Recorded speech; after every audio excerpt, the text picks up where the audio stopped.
Donc, quelle est la propriété du savon au café? La propriété principale, c'est que c'est un savon anti-odeur. Souvent, si vous allez dans les savonneries artisanales, on vous propose un savon qu'on appelle pour le cuisinier ou un savon pour les pieds.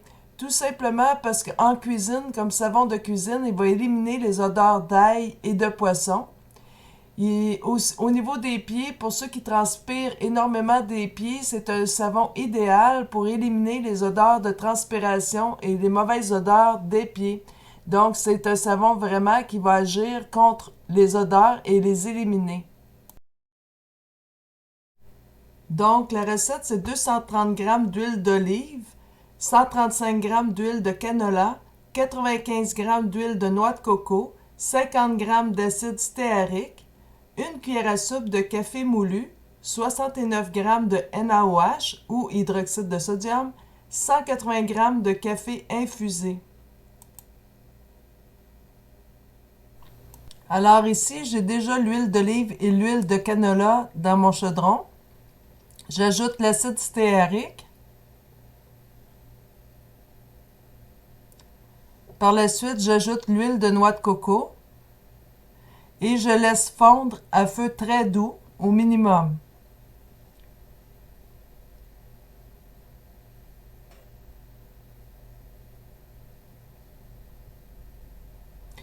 Je vais installer le thermomètre dans mes huiles.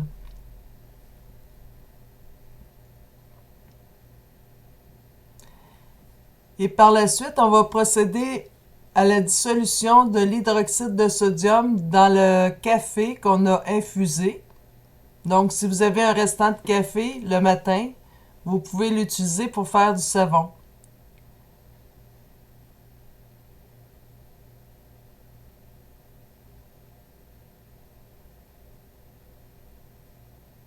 Vous allez voir, la couleur va changer, elle va roussir.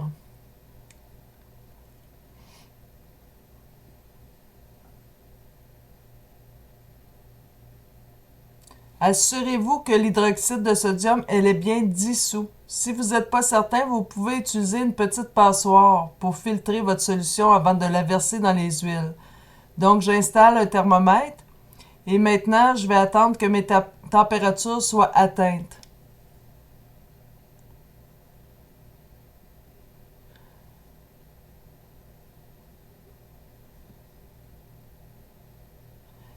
Mes températures sont atteintes, donc on peut procéder au mélange de la lessive de soude dans mes huiles.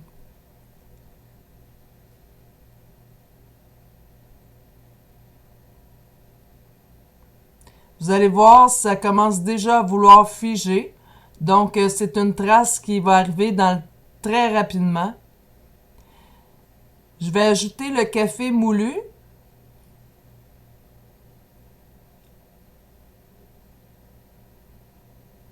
Et maintenant, il faut bien mélanger au pied mélangeur et la trace est très rapide et même déjà apparente. La saponification se fait très rapidement à cause de l'acide stéarique qui va vraiment accélérer la trace à ce niveau-là. Donc, assurez-vous de bien mélanger. L'acide stéarique va faire un savon qui va être très dur et aussi ça stabilise la mousse du savon.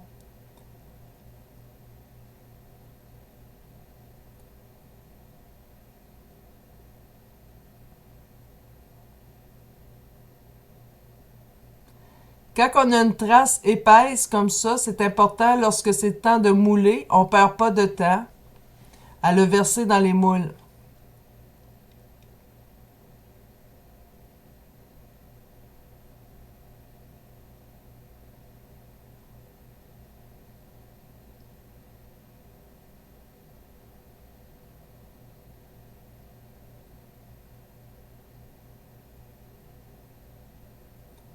Donc, pour éviter les bulles d'air dans le savon, il faut vraiment frapper le moule contre le comptoir pour vraiment tasser la pâte de savon dans le moule.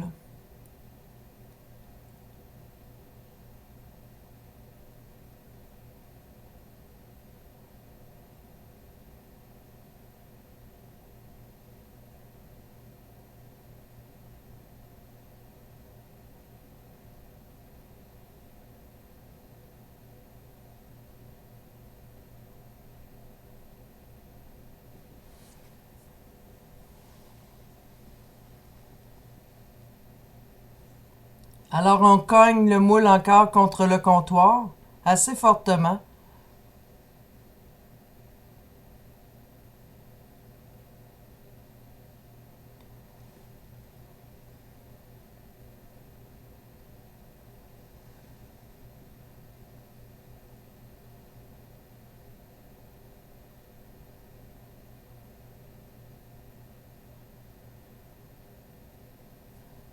Donc vous pouvez le recouvrir d'une pellicule plastique pour le laisser le temps d'incubation. Ici, après 24 heures, je l'ai mis au congélateur pour qu'il soit plus facile à démouler. Lorsqu'ils sont au congélateur, le savon est plus pâle, mais lorsqu'il va dégeler, il va devenir légèrement plus foncé.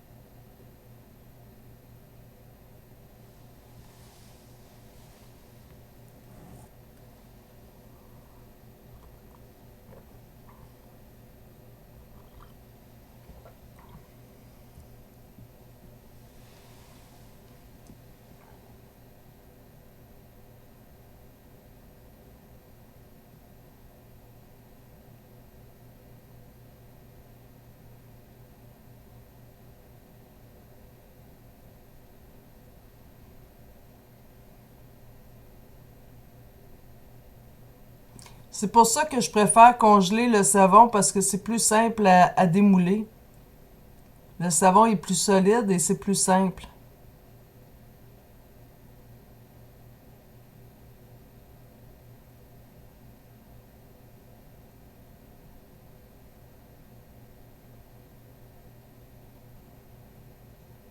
Voilà.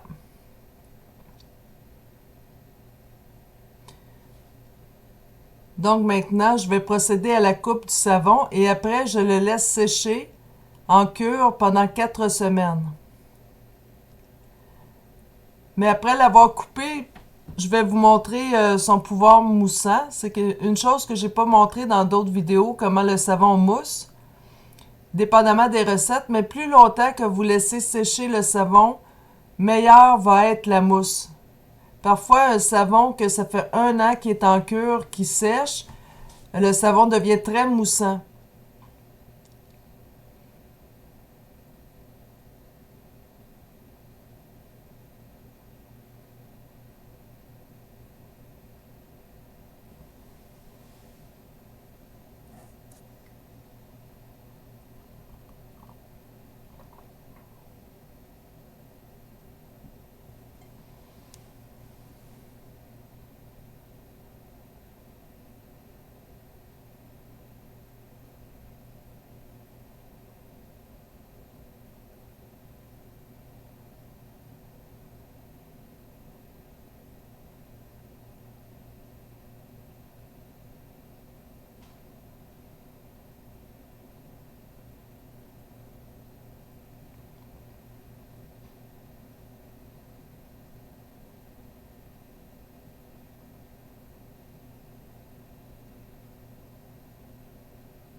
Alors voilà le savon lorsque on va s'en servir au niveau de la mousse.